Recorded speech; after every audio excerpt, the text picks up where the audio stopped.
अगर आपने अभी तक हमारा चैनल सब्सक्राइब नहीं किया तो अभी सब्सक्राइब करें और बेल आइकॉन को क्लिक करके हमारी लेटेस्ट वीडियोस के बारे में अपडेट जानें।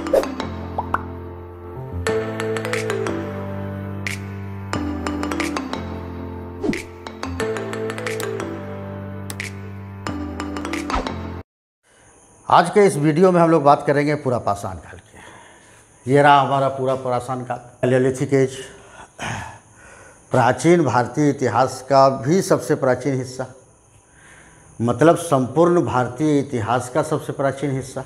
हाँ, ये हमारा पूरा पाषाण काल है, पूरा पाषाण काल है। जियोलॉजिकल टाइम स्केल पर यह प्लास्टोसीन काल में पड़ता था और इस पूरा पाषाण काल के अधिकांश समय ये निम्न पुरा पाषाण काल और मध्य पुरा पाषाण काल के तक ये पूरा का पूरा एक हिमयुग था, हिमयुग था, आइस एज। पृथ्वी पर सर्वत्र बर्फ व्याप्त था, ये आइस एज। तो ये रहा हमारा छोटा सा परिचय। टाइम स्केल पर ये 5 लाख से लेकर 10,000 BC तक का काल है। यहाँ पर थोड़ा सा ध्यान देने की बात है कि हम लोगों ने लिखा है कि BC। हाँ, पुराना पारंपरिक किताबों में आपका सिंपल हम लोग BC और AD लिखते हैं। हाँ, BC हो गया आपका ये बिफोर क्राइस्ट, AD हो गया आपका एनो डोमिनी। लेकिन अब जो किताबें लिखी जा रही है उसमें BC की जगह पर लिखा जा रहा है CE आपका BCE और AD की जगह पर लिखा जा रहा है CE common era. C for common era, BCE for before common era. तो हम लोग BC के लिए BCE शब्द का इस्तेमाल करेंगे और फिर AD के लिए हम लोग CE शब्द का इस्तेमाल करेंगे, कॉमन एरा। तो ये हमारा 5 लाख BCE से लेकर 10,000 BC तक हमारा पैलियोलिथिक एज था, पैलियोलिथिक एज था। और इसके बारे में पिछले वीडियो में भी हमने चर्चा किया था। आज हम लोग पूरा पाषाण काल को थोड़ा सा विस्तार से पढ़ने का प्रयास करेंगे।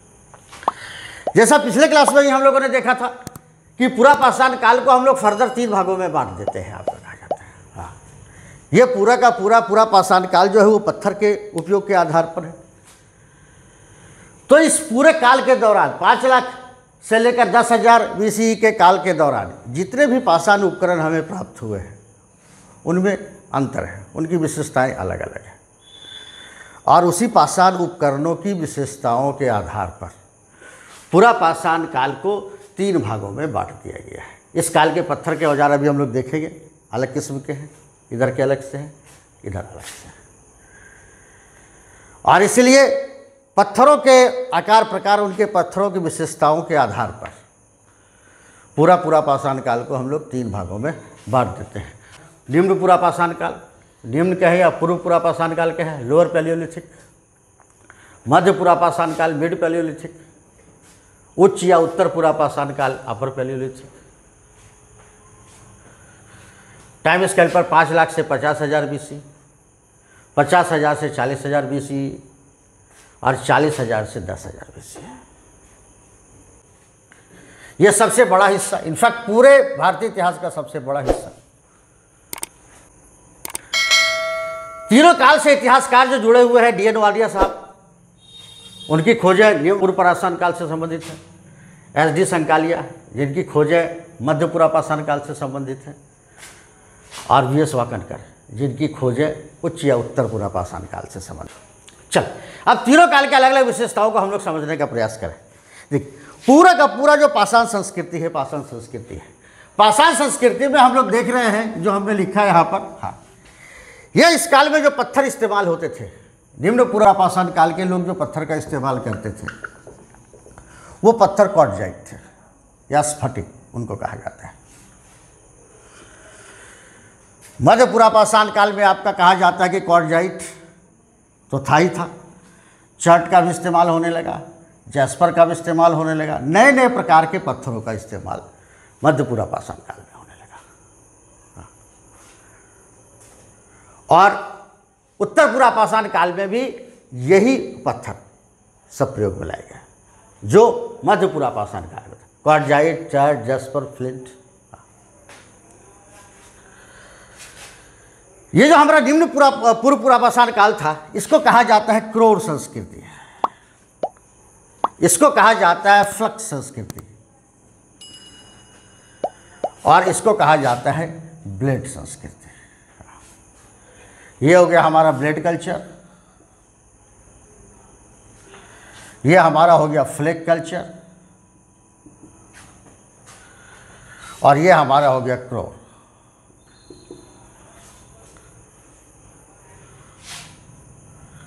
क्रोर कल्चर।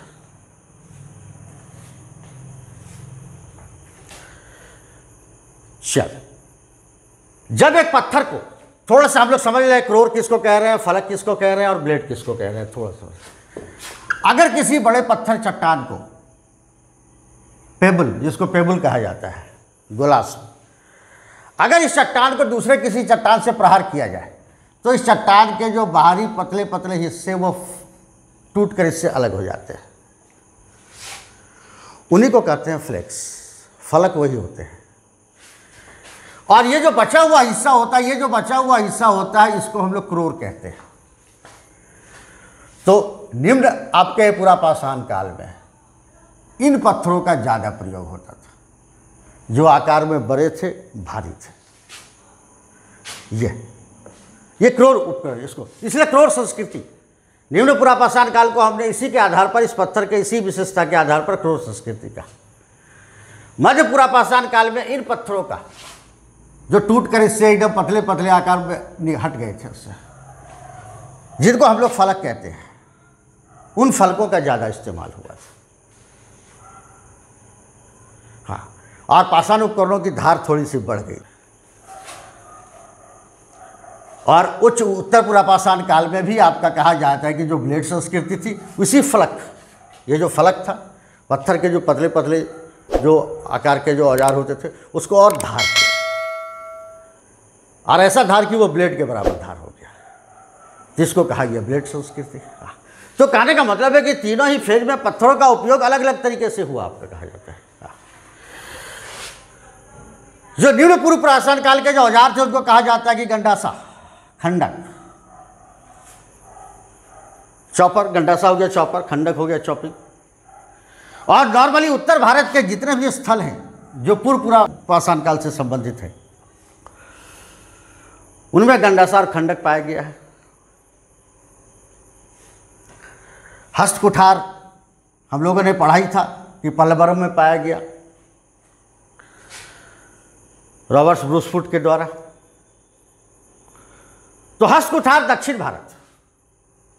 एक स्थल ऐसा है चौतरा, जिस स्थल में कहा जाता है कि एक तरफ गंडासा भी मिलता है, खंडक उपकरण भी मिलता है, और दूसरी तरफ हस्त कुठार भी मिलता है।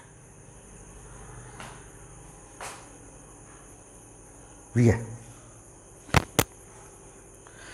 हस्त कुठार भी दो प्रकार के हैं। एक जिसको हम लोग कहते हैं एबी वैली, ये पहले वाले हस्त कुठार जो बहुत रफ थे, भारी थे, उबर खाबर थे, कोई फिनिशिंग नहीं थी उनमें, उनके आकार में। और दूसरा जिसको हम लोग बोलते हैं कि एसोली हस्त कुठार। एसोली हस्त कुठार जो एसोली प्रकार का जो हस्त कुठार था, हाँ, जो भीमबेटका इत्यादि से मिला है, ये थोड़े आकार में तो छोटे होते थे, लेकिन ज़्यादा परिष्कृत होते थे। एकदम कोना वना, एकदम पूरा धार बनाया हुआ, पूरा वेल शेप्ड, ये आपका हुआ करते थे, आपका कहा जाता है। ये सब हमें उपकरण प्राप्त हुए हैं, आपका कहा जाता है कि पूर्व पुरापाषाण काल के औजारों के रूप में हमारे पास है। जो महत्वपूर्ण स्थल है टी नरसिंहपुर मध्य प्रदेश में, नर्मदा नदी के तट पर, डीडवाना राजस्थान में, और मिर्ज़ापुर आपका बेलन घाटी में, आपका उत्तर प्रदेश में। और एक भीमबेटका के सेटलमेंट को भी कभी कभी इस काल से जोड़ा जाता है।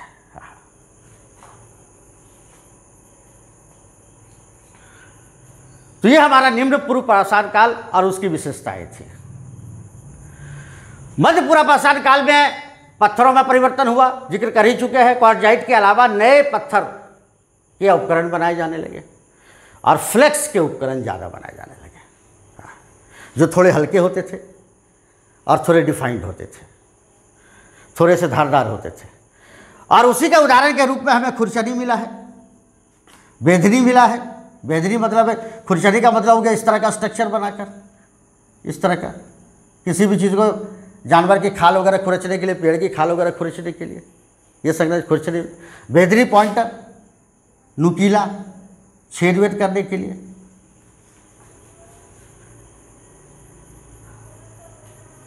ये सब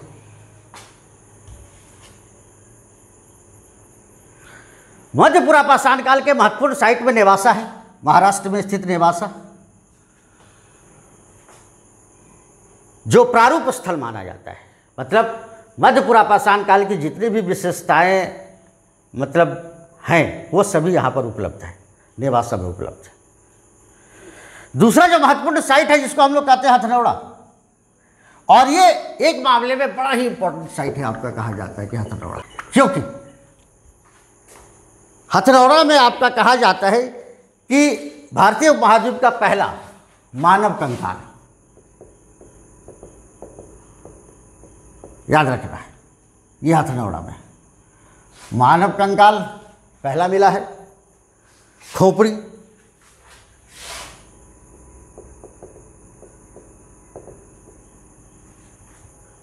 और कहा जाता है कि इसकी खोज 1982 में यहाँ पर हुई थी नर्मदा मैन के रूप में।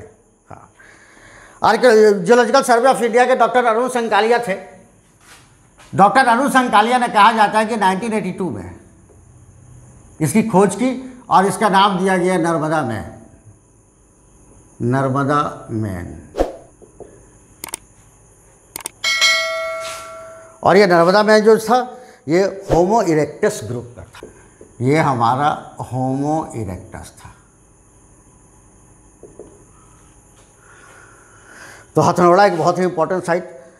हाँ, फिर याद दिला दें कि एकदम पहला मानव खोपड़ी एवं कंकाल का प्रथम साक्ष्य, इसको मान चल।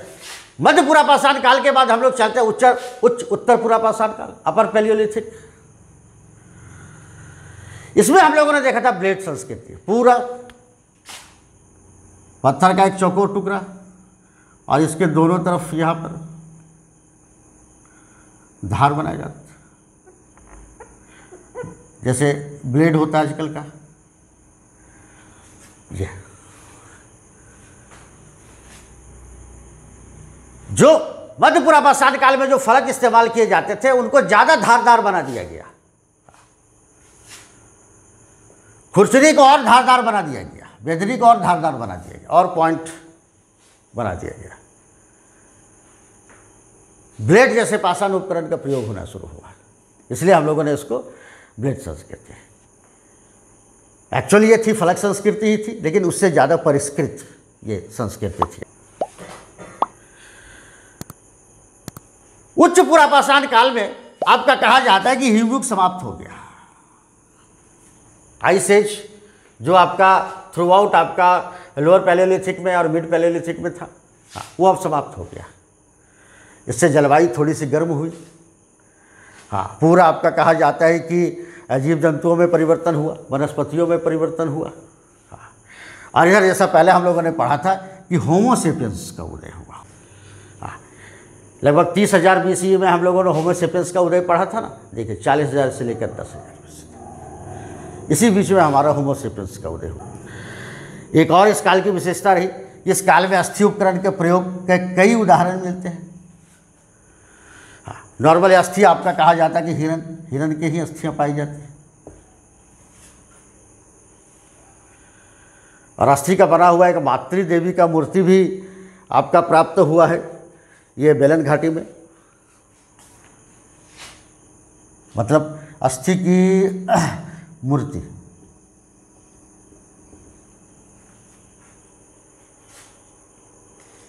ये हुआ।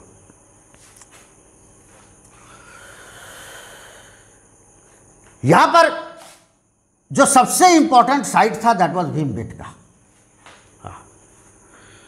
और इसको कुछ मामले में इस संपूर्ण काल का सबसे महत्वपूर्ण स्थल माना जाता है। भीमबेटका के बारे में कहा जाता है कि ये अर्लीस्ट सेटलमेंट, जब इंसान एक साथ सामूहिक रूप से निवास करता था गुफा में, भीमबेटका की गुफाएं हैं। हाँ, मध्य प्रदेश के यहाँ पर देखते हैं, मध्य प्रदेश के आपके रायसेन जिले में, मध्य प्रदेश के रायसेन जिले में लगभग 10 वर्ग किलोमीटर का क्षेत्र है, 600 से भी अधिक गुफाएं हैं।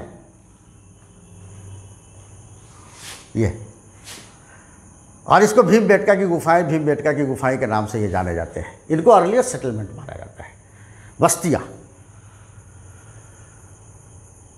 और ये बेसिकली एसोली हस्तकुठार, ये एसोली हस्तकुठार का प्रयोग करने वाले ये मानव थे, गुफाओं में रहते थे। और यार उन्हीं लोगों के द्वारा भीमबेटका की गुफाओं के दीवारों पर आपका वर्ल्ड क्लास पेंटिंग, चित्रकारी का अद्वितीय नमूना प्राप्त हुआ है, चित्रकारी का अद्वितीय नमूना। ऐसा कहा जाता है कि इस काल के निम्न ये लोअर पैलेलिथिक के लोग, मिड पैलेलिथिक के लोगों और उस काल में जो लोग रह रहे थे उन लोगों के द्वारा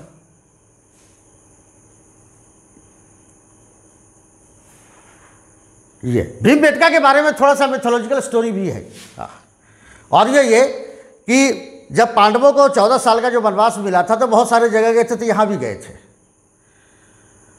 और यहीं पर जहाँ पर भीम बैठा करते थे उसी का नाम हुआ भीमबेटका, और वहीं से भीमबेटका हो गया।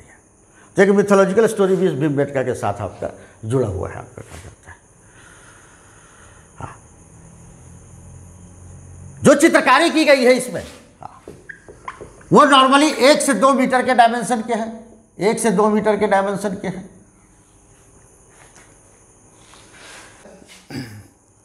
16 प्रकार के रंगों का इस्तेमाल किया गया है इन चित्रकारी में। आपके 16 प्रकार के रंग का इस्तेमाल किया गया है आपका। हाँ, रंगों का निर्माण जो हुआ करता था, ऐसा प्रतीत होता है कि वो हेमेटाइट की स्टोन का डस्ट, फिर लाइम स्टोन का डस्ट, सफ़ेद रंग के लिए लाइम स्टोन का डस्ट, लाल रंग के लिए हेमेटाइट स्टोन का डस्ट, और उसको जानवर की चर्बी या खून के साथ मिलाकर रंग तैयार करते थे। और ऐसा 16 प्रकार के रंगों का उदाहरण मिलता है, 16 प्रकार के रंगों का उदाहरण। ये जानवरों में बाघ, हाथी, चीतल इत्यादि जानवरों का चित्रण मिलता है। युद्ध का चित्रण मिलता है, सामूहिक नृत्य का चित्रण मिलता है, शिकार का चित्रण मिलता है। और इस तरह से आपका कहा जाता है कि भीमबेटका चित्रकला के लिए हाँ विश्व प्रसिद्ध है, विश्व। इसलिए इसको 2003 में यूनेस्को ने भीमबेटका को ये वर्ल्ड हेरिटेज साइट आपका कहा जाता है कि यूनेस्को के द्वारा वर्ल्ड हेरिटेज साइट के रूप में इसको घोषित किया गया है भीमबेटका को। ये एक तरह से अंतर्राष्ट्रीय साइट है। चला, एक स्थल के बारे में जरूर जिक्र करते चले अंततः हम लोग कि उत्तर प्रदेश के मिर्ज़ापुर के मतलब बेलन घाटी में आपका कहा जाता है कि मिर्ज़ापुर में ये जो तीनों की तीनों पूरा पाषाण कालीन है, तीनों का एक क्रमिक विकास हमें प्राप्त होता है। ये इकलौती साइट है शायद आपका मध्य प्रदेश मिर्ज़ापुर में, आपका कहा बेलन घाटी में, हाँ, जहाँ पूरा पाषाण काल की ऊपर वर्णित ये तीनों ही अवस्थाओं का प्रमाण हमें प्राप्त हुआ है, क्रमिक प्रमाण प्राप्त हुआ है पूरा। ये वीडियो आपको कैसा लगा? यदि ये वीडियो आपको अच्छा लगा तो प्लीज़ इसको लाइक कीजिए, अपने दोस्तों के बीच इसको शेयर कीजिए और रिजनेबल कमेंट भी कीजिए। बेल नोटिफिकेशन दबा दीजिए ताकि जैसे इस चैनल पर वीडियो मतलब अपलोड हो आपको इसकी जानकारी हो जाए। और चैनल तो सब्सक्राइब बिल्कुल ही कर डालिए ताकि हमारा आपका एक एसोसिएशन आज से प्रारंभ हो जाए। इस चैनल के साथ आपकी तैयारी सुचारू रूप से चलना शुरू हो जाए।